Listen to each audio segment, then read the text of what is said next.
Today I'm checking out the VS8100 from Audiority.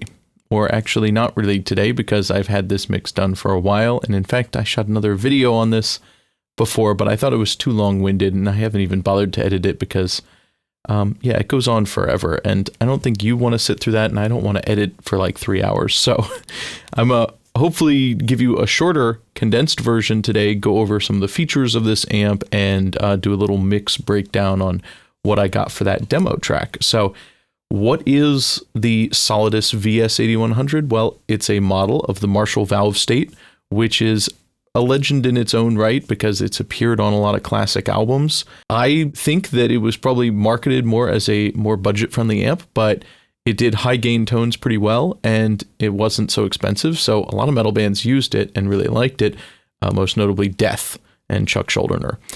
So it is a solid-state amp with a really nice solid-state clean section, which is awesome. And its high gain section is powered by a single 12AX7 preamp tube into a solid state distortion section. So it's a hybrid amp, but it's mostly solid state. I wonder how much a single preamp tube really does for it, and how much of that is just kind of marketing.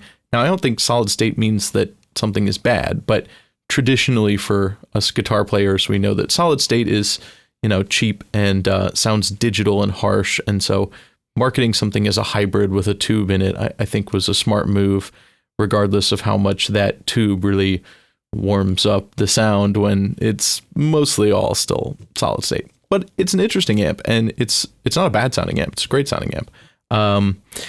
This model has a lot going for it in terms of accuracy. You can check out on the Audiority channel. He did a shootout between the model and the original. So I think it's fairly accurate. It's not 1-to-1, but it's pretty close. And he did model all the knobs and the various unique features of this amp, as well as throw in a lot of other modern goodies. So it's a cool plugin, and it's not super expensive. I think it's $65 normally for this amp with, you know, IRs and some extra EQs and stuff. So not a bad deal. You can find it on sale. I think I picked this up for just under $40 on sale one time. So if you are specifically looking for that kind of 90s to early 2000s more solid state tone, you can get it here.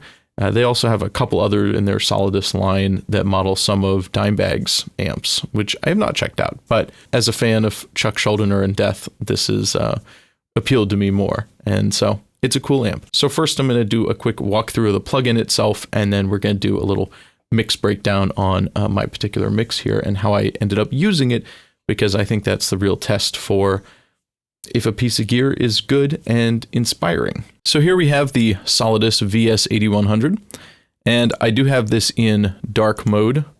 You can change the GUI, and it has different sizes.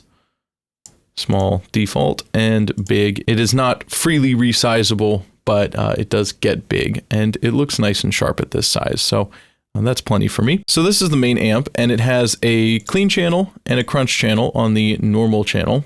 And the way the real amp works, I believe the tube preamp is only on the boost channel. So on the clean channel, you have a pure solid state clean, which I actually really like because it's just totally clean. If I want a sparkling, clean sound, this amp does it really well. And it's actually one of my favorite things about this.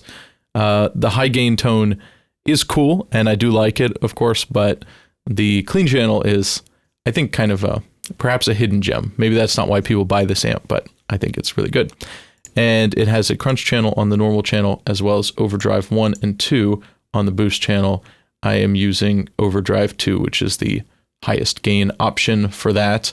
One unusual thing about this amp is this contour knob, and when you turn it to the right, the high side of it past noon actually is a mid scoop, your kind of smiley face EQ, and if you go on the counterclockwise, the low side, it is a low pass. It cuts the highs, sort of like the tone knob on a Rat pedal.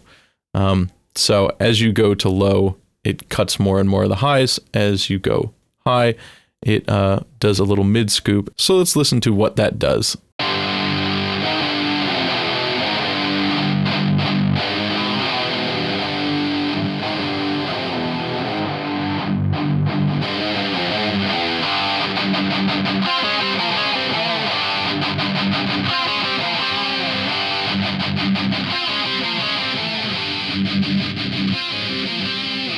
kind of the only unusual control here.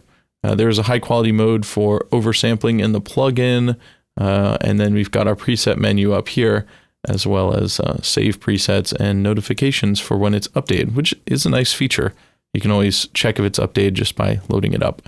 And of course, the Audiority logo has access to the manual and GUI and the sizes. What else do we have here? We have input and output gain controls. We have their noise gate, which is a nice one. It's nice and fast. It doesn't really have a speed control, but you've got the trigger level, and then it's got 3 different options for what it's gating. So you can gate out just the hiss, or mid is kind of most of the signal, and then full will do a complete cutoff. So the mid setting is default, and I find that works well. That or the full setting. Hiss is probably it is the mildest of those. The overdrive included with this is the Dr. Drive, and that's a free one that you can download and should. It's a modern overdrive. It's based on the Precision Drive that Misha Mansour designed. So it's a cool pedal, and it's cool that they include it in this, but it is free. So I would have maybe preferred the Green Reaper as an add-in with this, since that is an actual paid overdrive. That's based on the TS9, the Tube Screamer.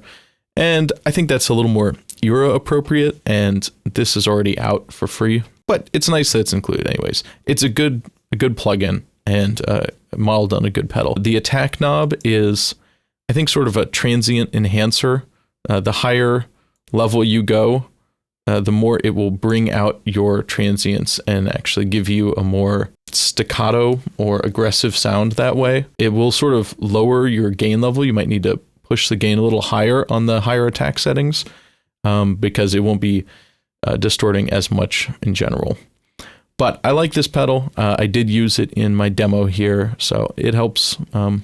You can use it more or less like a Tube Screamer, but the attack knob is cool. So their EQ and boost page here is 10-band graphic EQ and a clean boost. I do like, though, that they have presets specifically for this, which, if we go through some of them, you can see they have all these different various EQ options that are preset. They're named after a lot of their other plugins, their pedals. I'm not really sure why. I assume that it is similar to the sound that those pedals get, but obviously it doesn't have the rest of the circuit. So I was using it in the TS9 setting here. There's also a post EQ section, which is kind of similar to the Mesa Mark Series 5-band graphic EQ.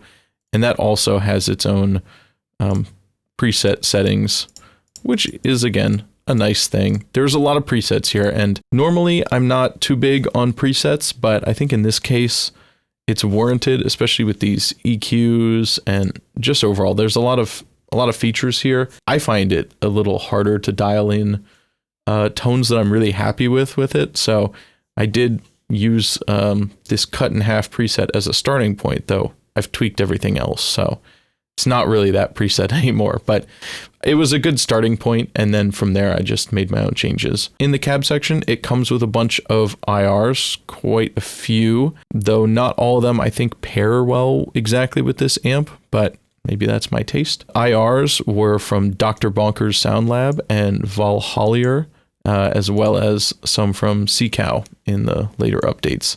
So there is quite a lot here. I do recognize some of the CCOW ones since I use those a lot anyways. And for this one, I think these are both CCOW IRs. I have some mixed feelings with this amp, and that's not necessarily due to the model not being good, because he's proven that it is pretty close and pretty accurate to the original. And it definitely does have a different response and sound than most modern, high gain tube amp sims for like your 5150 or a dual rectifier. It does live up to that solid state reputation of being kind of overly bright and harsh and not quite as smooth and nice as a tube amp. And even in an amp sim format, that kind of carries over. So it's a little harder to dial in, I think, to where I want it for the kind of sounds that I like. And I have kind of a hard time breaking away from what I want to hear out of an amp and kind of my, modern metal bias towards certain tones and certain sounds.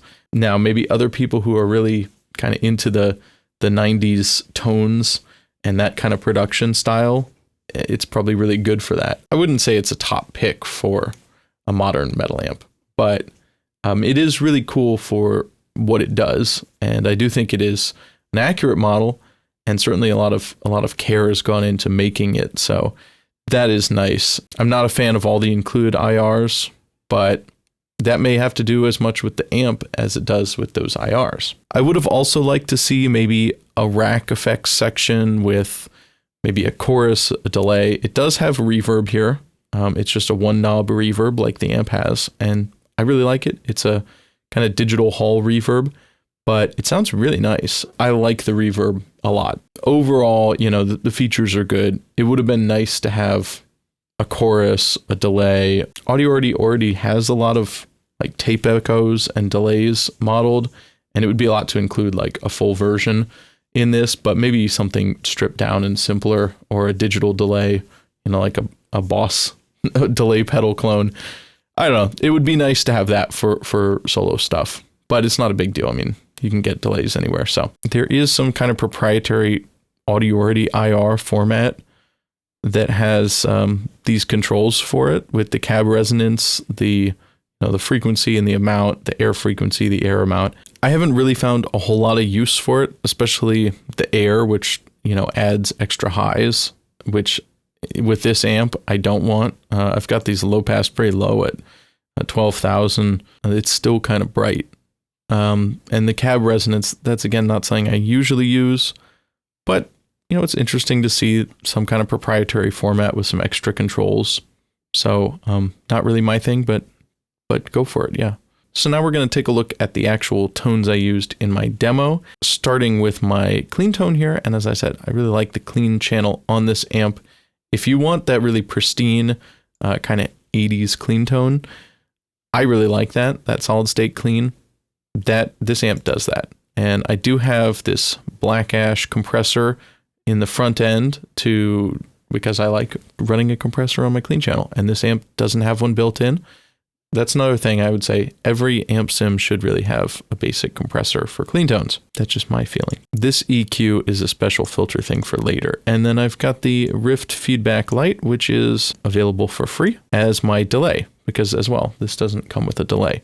But let's turn those off and listen to just the clean tone without the extra effects, and then with it.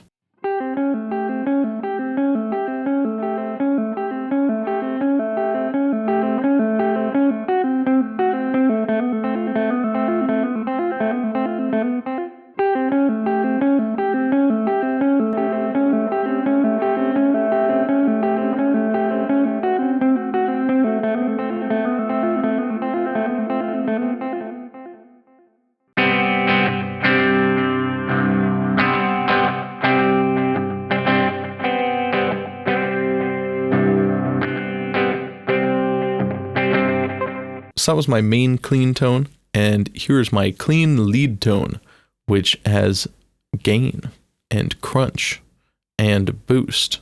So it's a overdrive tone, and I have a harmony track with it. So we're going to listen to both of those together, and they're panned a little bit left and right.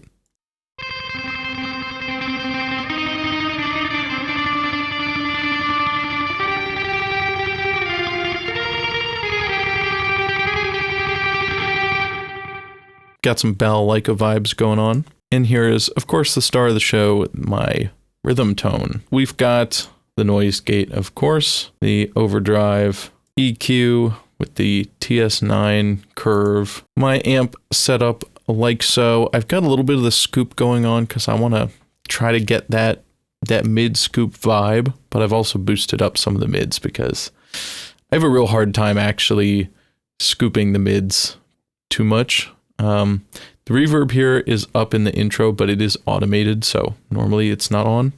And then I just cut a little bit of highs and a little bit out of 750 because I was thinking it was a little harsh. And then for my cabs, I've got the Dave Mustang V30 and the Slash, I think V30.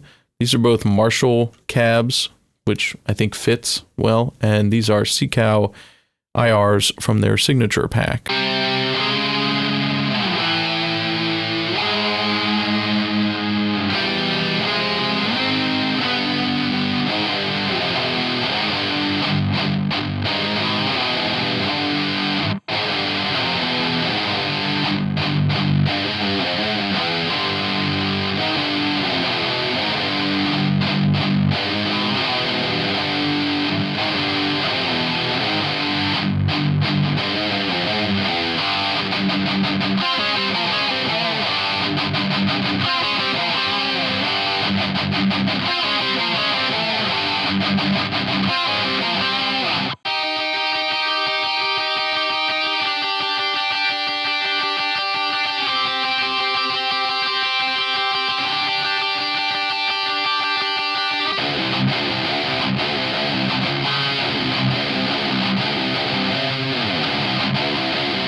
So it's certainly a nice sounding amp, and it can do more modern metal tones pretty well.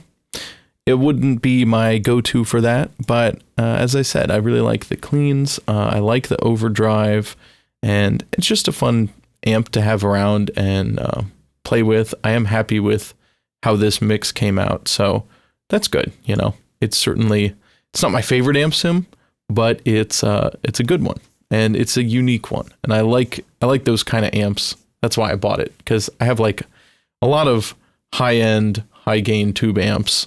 They're really geared for modern metal, and wanted something that was a little more old school, solid state, a little different. Just get some different flavor in there than the usual ones. For my bass, I've got the Clank from Audio Assault, which I quite like, based off a dark glass pedal. And that's what I'm running it with. Got the compressor. I'm using this CCOW DB810 JDK 10 4038A IR. It rolls off the tongue.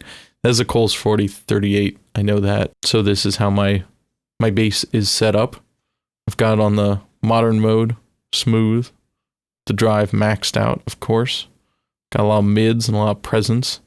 But then I am doing a little bit of, actually quite a lot of low passing here at 3.7.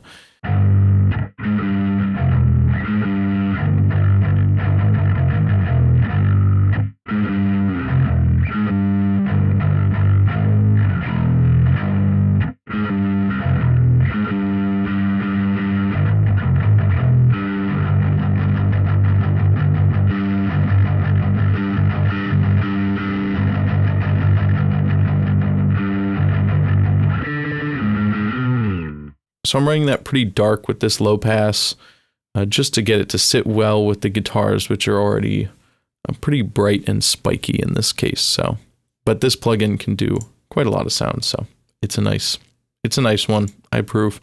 For the drums, I've got the Steven Slate 5.5 with my own kind of custom kit that I've made and done my tweaks to, just going into the stock reverb compressor and then the VLA fit from Black Rooster Audio, which is a nice, pretty cool compressor that I use for parallel drum compression a lot because I like it.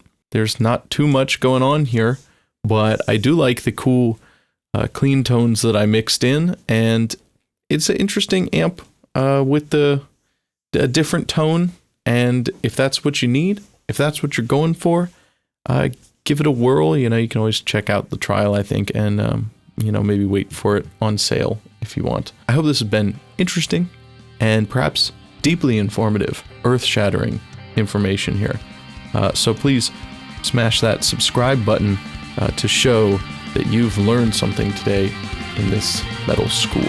Yeah, that's it. I think that'll do. So see you next time.